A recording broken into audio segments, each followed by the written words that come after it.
هل نفهم ما يحاول الكلب نقله لنا بصوته؟ في حالة الكلاب فهي تنبح في عدة مواقف، وهي لا تنبح في مواقف عدة فحسب، بل تنبح بطريقة مختلفة أيضا، ويستطيع البشر فهم هذا الاختلاف. لقياس هذا أسمع ميكلوسي أناسا تسجيلات لكلاب تصرخ في ظروف مختلفة بمرح وعدوانية ووحدة، ثم ملأ المستمعون استفتاء لوصف ما ظنوا الكلاب تفعله.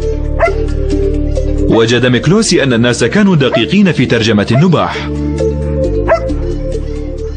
قد يكون النباح قد تطور كوسيلة تواصل مع البشر، والكلاب تعبر عن نفسها بالصوت أكثر.